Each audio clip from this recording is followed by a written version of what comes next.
A few moments later. Assalamualaikum warahmatullahi wabarakatuh. Perkenalkan, saya Farah Naila Nabila Sari dari kelas 8 PA 11. Saya dari kelompok 3. Ekoenzim adalah cairan alami serbaguna yang hasilnya dari fermentasi. Bahan-bahan membuat ekoenzim adalah gula, sisa buah atau kulit sayur, dan air. Perbandingannya adalah 1 kg gula, 3 kg sisa kulit buah, dan air 10 liter. Lama pembuatan ekoenzim adalah 3 bulan di wilayah tropis dan 6 bulan di wilayah subtropis. Siapakah penemu ekoenzim? Penemu ekoenzim adalah Dr. Wong, pendiri Asosiasi Pertanian Organik Thailand yang melakukan pendirian sejak tahun 1980-an. Ekoenzim diperkenalkan secara lebih luas oleh Dr. Joen Oon, seorang peneliti naturopati dari Penang, Malaysia.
Berikutnya adalah kemasan. Pengertian kemasan. Kemasan merupakan wadah yang dapat meningkatkan nilai dan fungsi sebuah produk. Pengemasan produk menjadi hal yang penting karena kemasan memiliki dampak fisik dan psikologis. Dalam hal dampak fisik, kemasan berfungsi sebagai wadah dan pelindung. Jenis kemasan. Pertama ada kertas. Kemasan kertas merupakan kemasan fleksibel yang pertama menggunakan plastik dan aluminium foil. Yang kedua ada kayu. Kemasan kayu umumnya digunakan sebagai kemasan tersier untuk melindungi kemasan lain yang ada di dalamnya. Yang ketiga ada plastik. Kemasan plastik adalah segala macam bentuk dari unsur plastik yang digunakan untuk membungkus suatu produk. Selanjutnya ada manfaat kemasan. Bentuk kemasan mampu menampung dan melindungi ketika didistribusikan. Selain itu, kemasan juga berfungsi sebagai sarana pemasaran karena kemasan dapat menjadi daya tarik yang mampu meningkatkan penjualan suatu produk. Tujuan kemasan. Yang pertama, physical production. Kemasan dibuat dengan tujuan untuk melindungi produk dari suhu, getaran, guncangan, tekanan, dan sebagainya yang dipengaruhi oleh unsur luar. Yang kedua ada information transmission.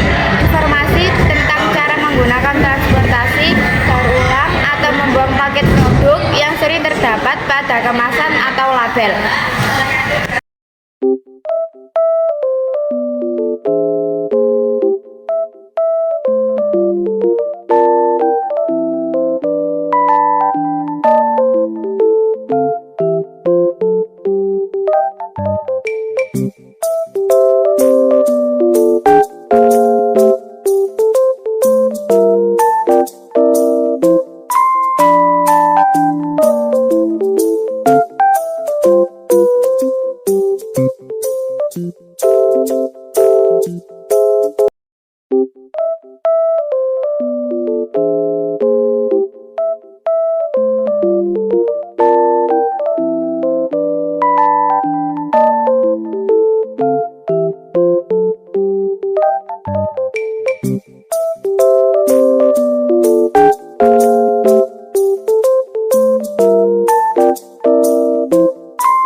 identifikasi atau informasi yang tertera pada sebuah produk. Selanjutnya, fungsi label. 1. Menentukan kelas produk. 2. Menggambarkan siapa pembuatnya. 3. Mengidentifikasi produk atau merek. 4. Mempromosikan dengan gambar yang menarik. Label. 1. Memberikan informasi tentang membuka kemasan. 2. Sebagai sarana komunikasi produsen kepada konsumen. 3. Sarana bagi produsen. bagi konsumen. 5. Memberi petunjuk yang tepat pada konsumen sehingga diperoleh fungsi produk yang optimal. Selanjutnya ada jenis-jenis label. Yang pertama, label nama produk. Yang kedua, label deskripsi produk. Yang ketiga, label instruksi pengguna. Dan yang keempat, label pemberitahuan. Selanjutnya ada cara pembuatan label. 1. Pertama, tentukan jenis label yang diperlukan. Pilih ukuran dan bentuk label. 2. Desain label. 3. Gunakan software desain grafis. 4. Cetak label. Dan 5. Pasang label pada kemasan.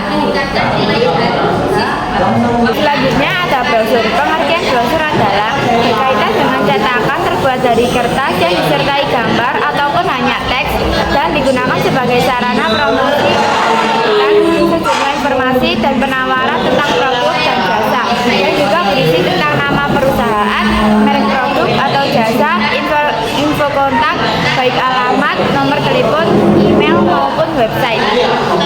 Jenis-jenis brosur. 1. Ada pamflet, booklet, dan poster. Ciri-ciri brosur yaitu pertanyaannya hanya selalu global. 2. Dibuat dengan tujuan untuk menginformasikan, mengedukasi, dan membujuk atau mempengaruhi khalayak untuk membeli atau mengadopsi pesan yang disampaikan. 3. Diterbitkan hanya sekali, tetapi bisa dicetak ulang berkali-kali, baik dengan diperbarui atau tidak. 4. Brosur harus bisa menarik dan merebut perhatian pengguna. 5. Memiliki sistem distribusi sendiri yang bukan merupakan bagian dari media lainnya. 6. Kopinya harus jelas dan desainnya harus menarik. Selanjutnya, tips membuat brosur. Tips membuat brosur ada 8. Yang pertama, singkat namun tetap informatif. 2. Atur tulisan pada konten. 3. Gunakan judul yang menarik. 4. Sebutkan benefit dari produk Anda. 5. Unggul dan kompetitor.